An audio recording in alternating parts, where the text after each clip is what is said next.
Hello, this is Ender and welcome to my VRcade. In this final part of a 3-video series, I will be covering the Nexus device used in combination with my C2 Treadmill. This allows you to play Quest Standalone games that ordinarily you wouldn't be able to play otherwise. It also has the benefit of allowing you to use a C2 Treadmill without requiring a gaming PC. Aside from an initial setup, you will need a Windows PC. With that, I'll go ahead and begin the review of the C2 Plus with Nexus. After you've installed your gateway software on your Quest, which I covered in a previous video in the series, go ahead and plug in your Nexus with Ethernet, power, and USB cable, and you're ready to boot up your Quest. Simple as that. Hello, this is Ender. As you can see, I'm on my KatWalk C2 Plus, and you may also notice that I am in the Quest home environment, and that is because I am set up with the Cat Nexus with my C2 Plus to run Quest native games.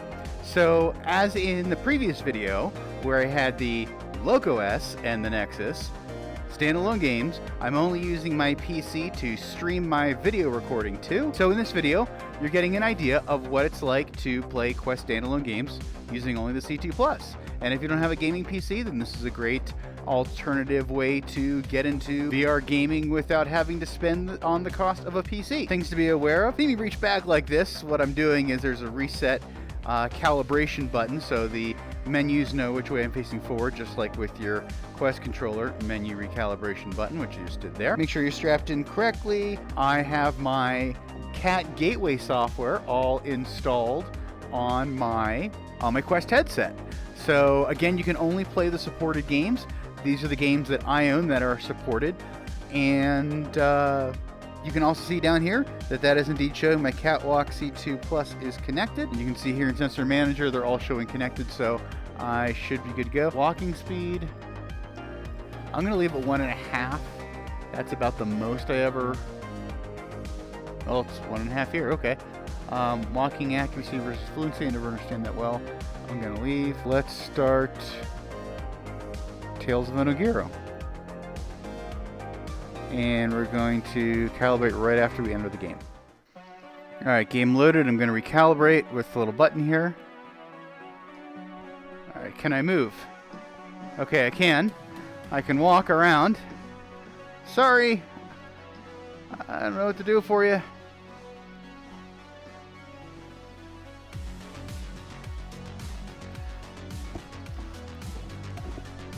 Alright, where's something we target?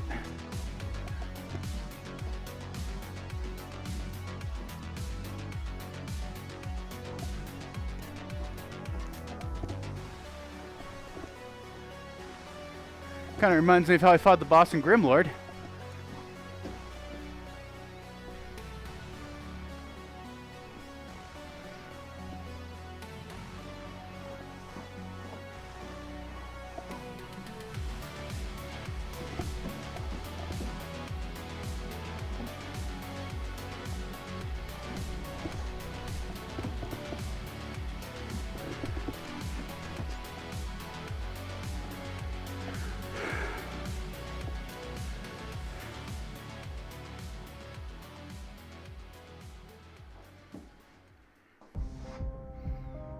Okay, well, speed seems good, but lateral sensitivity... Ooh! Hello, look at this! I got some lateral sensitivity. So, there is a big difference between LocOS and Nexus and C2, is that we do have lateral strafing. I wish I had tried that in the last game. I didn't think I would. So that's pretty cool. So if you want to play some Quest standalone games with your C2, that's cool to know that that works.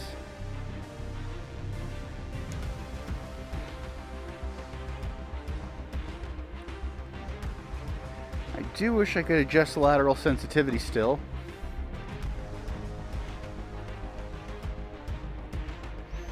But at least strafing's a possibility. Okay, got some baddies coming up.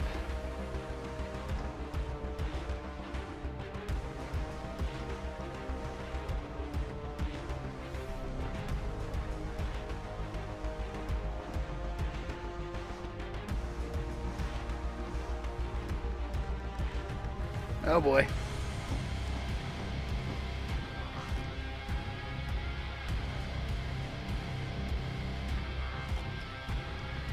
flick to reload. That's why I was doing that, because I did need it.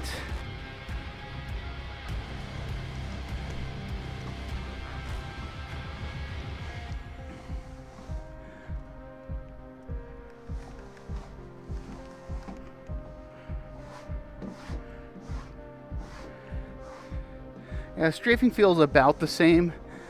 Strafing feels about the same as it does with the C2 and PCVR. Just can't adjust its sensitivity. But it works actually pretty well. Thought I was getting hit. Gotta find that key card, okay.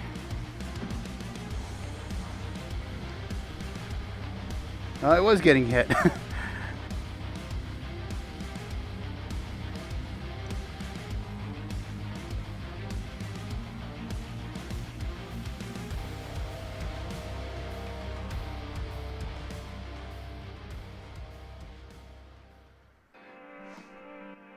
Okay, let's recenter it first. Okay, recentered. And hey! There's a strafe. Okay, just gotta point. You just gotta focus your sensor. Your sensor's under the ball of your feet, right? And that's where the strafing is. So you can see, not a ton in this game. So you kind of have a fixed strafing sensitivity again. Walking, of course, you got to fix walking speed in this game.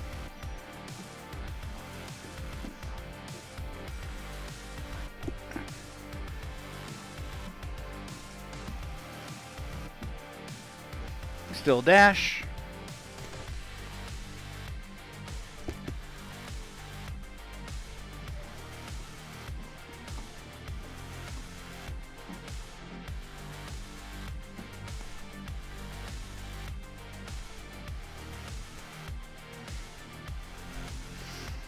Well, this should be a good challenge.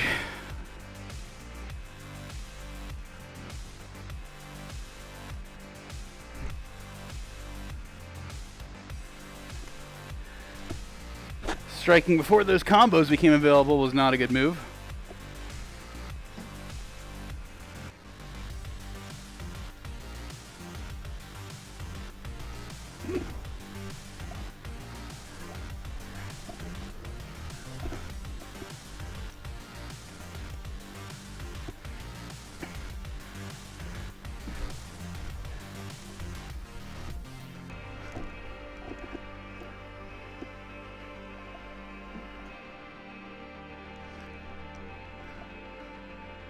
Oh yeah, I forgot I had special abilities.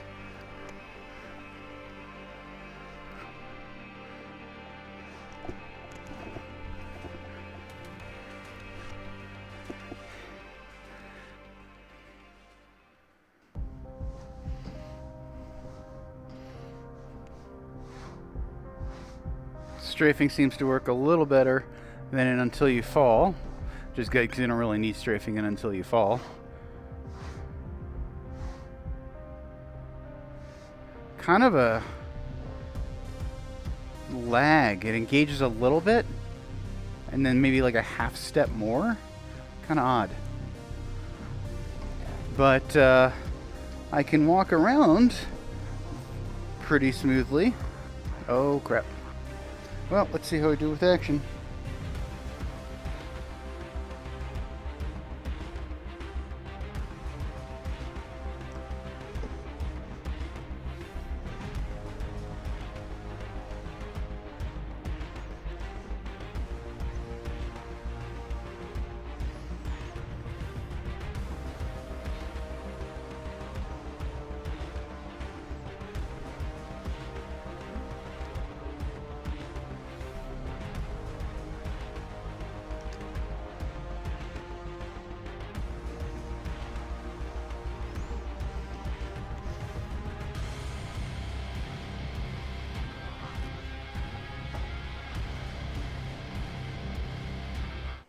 My conclusions for the Nexus and C2 Plus combination are probably not that surprising, given that the functionality is largely the same as in my last video, where I reviewed the Nexus used with the Loco S.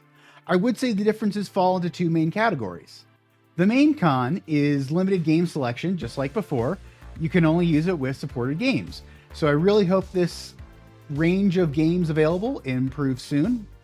And for some, you may have a limited cable length.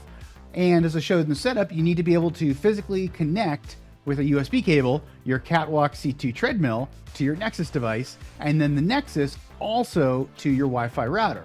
There is a possible, I have not tested, Kat doesn't really recommend it, but theoretically possible solution to wirelessly connect your Nexus device to your Wi-Fi router. And I'll link a video to that.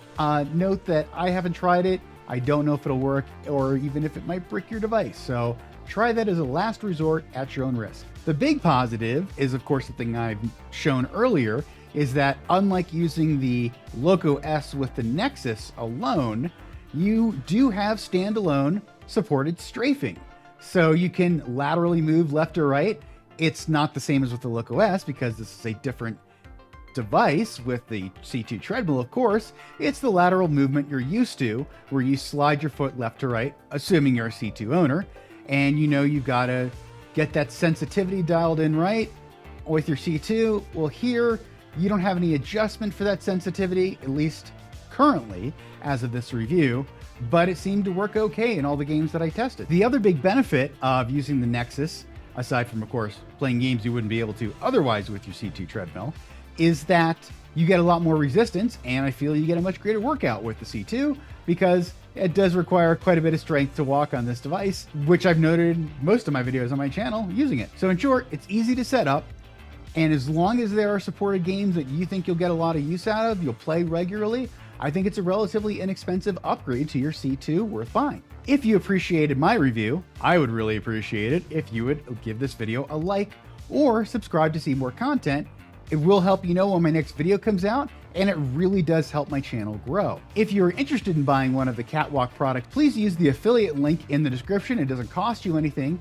And I also have a discount code, which may or may not work on given products, but it's certainly worth a try. Thank you for watching.